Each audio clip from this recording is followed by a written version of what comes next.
இந்த படத்தினுடைய டைட்டில் ஜனநாயகன் அப்படிங்கிற ஒரு பேரை வச்சுருக்காங்க. இந்த படத்தினுடைய தளபதி 69 அறிவிப்பும் போதே ஒரு போஸ்டர் வந்து விட்டுருந்தாங்க. ஒரு டார்ச் ஏற்றி இருக்கா மாதிரியான ஒரு போஸ்டர். அதுலேயே வந்து இந்த பேர் தான் இருக்குங்கிறதுக்கான ஒரு க்ளூ மாதிரி தானே சார் கொடுத்துருந்தாங்க.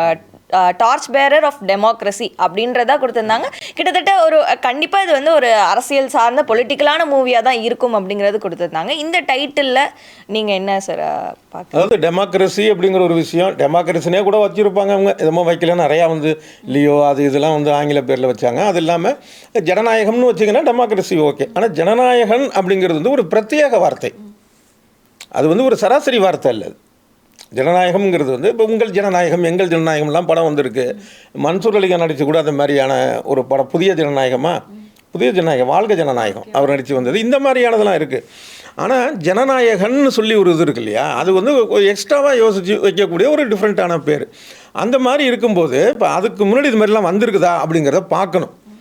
தவிர எனக்கு என்ன தோணுது அப்படின்னா, இவங்க இதையே கூட வந்து ஒரு மு.க. ஸ்டாலின் அவர்கிட்டருந்து எடுத்துருக்கிறாங்களோ அப்படிங்கிறது தான் எனக்கு தோணுச்சு. அதை என்ன காரணம் இல்லை அவரும் கொடுத்தாரோ அப்படிங்கிறது கூட ஒரு நகைச்சுவையாக சொல்கிறேன். அந்த மாதிரி தோணுச்சு. என்ன காரணம் அப்படின்னா, திருவாரூர் ஜெயகாந்தன் அப்படின்னு ஒரு பத்திரிகையாளர், அவர் வந்து ஜனநாயகன் அப்படிங்கிற பெயர்லேயே மு.க. ஸ்டாலின் அவர்களை பற்றி ஒரு தொகுப்பு புத்தகம்.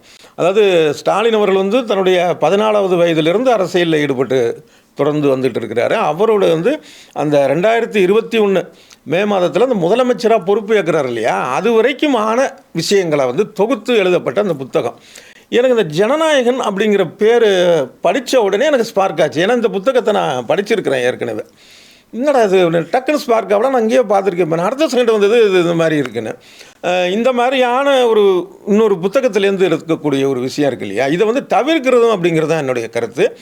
பிரபல எழுத்தாளர் ராகவன் வந்து இந்த அரபு நாட்டில் நடக்கக்கூடிய அந்த இஸ்ரேல் சம்பந்தமான அந்த பாலஸ்தீன விஷயங்களை வச்சு நிலமெல்லாம் ரத்தம்னு ரொம்ப ஒரு அருமையான ஒரு தொடர் எழுதினார், வார பத்திரிகையில் எழுதினார். பின்னாடி அது புத்தகமும் வந்து இன்னைய வரைக்கும் அது வந்து அதிகமான சேல்.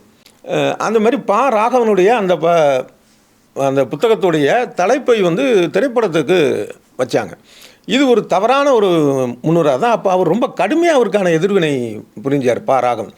இந்த மாதிரி நான் யோசனை பண்ணி சிந்தித்து வைக்கிறேன் நான், நீங்கள் எப்படி இது மாதிரிலாம் பண்ணுவீங்க அப்படின்னு. இப்போ அதே மாதிரி பார்த்திங்கன்னா, இவர் ஜெயமோகன், பிரபல எழுத்தாளர் ஜெயமோகன் அவர்கள் வந்து ஊமை சென்னாய் அப்படின்னு சொல்லி ஒரு அவருடைய சிறுகதை தொகுப்பு. அப்போ இதே தலைப்பில் வந்து ஊமை சென்னாயின்னு ஒரு படம் தயாராகுது. இப்போ அது தயாராகி வெளிவந்து தெரியாத அளவுக்கு போயிடுச்சு, பெரிய அளவு ஒரு கவனத்தை ஈர்க்கலாது.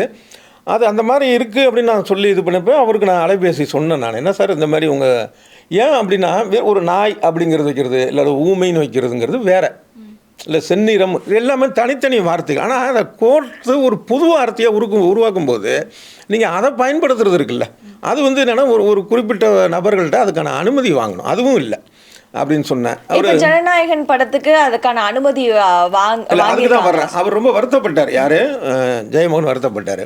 அதுக்கப்புறம் வந்து தான் என்ன பண்ணேன், சரி இதுக்காக அனுமதி வாங்கியிருக்கிறாங்களா அப்படின்னு பார்ப்போம் அப்படிங்கிறதுக்காக அந்த திருவாரூர் ஜெயகாந்தனுக்கு நமக்கு தெரிந்த நண்பர் தான் அவர். அலைபேசினா அவரை தொடர்பு கொள்ள முடியல, தொடர்ந்து முயற்சி பண்ணிட்டு தான் இருக்கிறேன் நான். இது இந்த ஜனநாயகன் அப்படிங்கிற ஒரு தலைப்பை இவங்க சொன்ன உடனே எனக்கு ஸ்பார்க் ஆன உடனே நான் அவருக்கு தான் ஃபோன் பண்ணேன். இன்ன வரைக்கும் அவரை இது பண்ண முடியல, என்ன காரணம் அப்படின்னு தெரியல.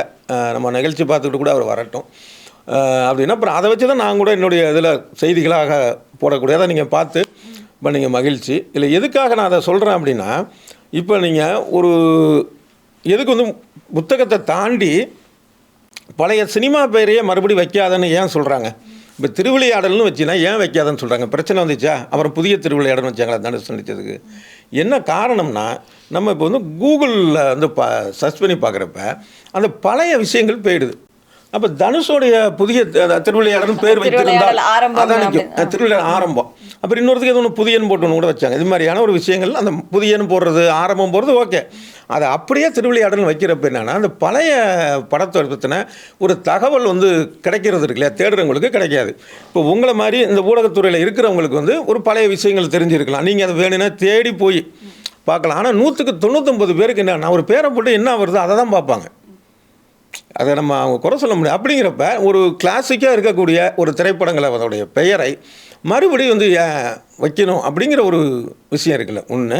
அப்புறம் இந்த புத்தகத்துக்கான ஒரு விஷயத்துக்கு வருவோம். என்னன்னா இந்த விஷயத்தை இவரும் பண்ணியிருக்கிறார். யார்? உதயநிதி, துணை முதல்வர் உதயநிதி அவர்கள். அவர் நடித்த படத்துக்கு வந்து நெஞ்சுக்கு நீதினு வச்சார்.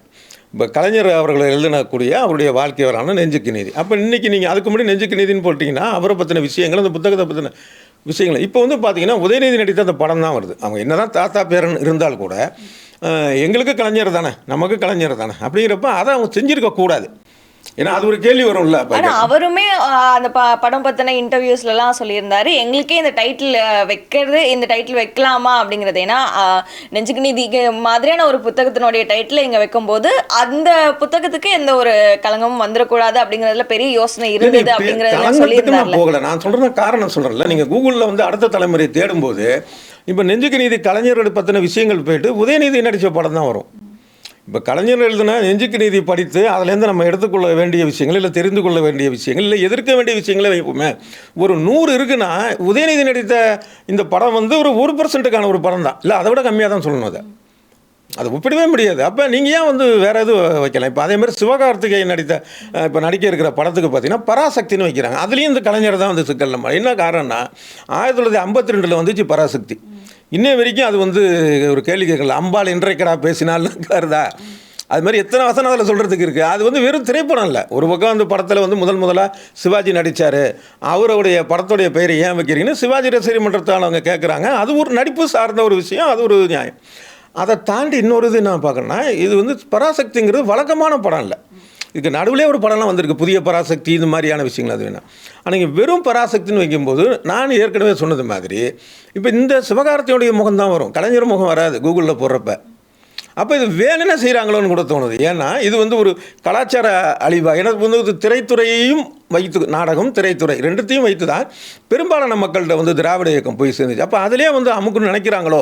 அதாவது சுதாகங்கிறோட இயக்கத்தில் சிவகார்த்தி நடிக்கிற படம், அந்த பெயர் அறிவிச்சிருக்காங்க அப்படின்னு. இதை வந்து அனுமதிக்கக்கூடாதுங்கிற நான். ஏன்னா இது அவங்களுக்காக தெரியணும். இல்லை இன்னொரு இது கேட்டால் இல்லை எங்களுக்கு ஒத்து வந்துச்சு இந்த கதைக்கு, அது வந்து உதயநிதியே சொல்லட்டுமேங்கிறேன். கலைஞருடைய பேர் தானே அவர் துணை முதலமைச்சருங்கிறது அடுத்தது.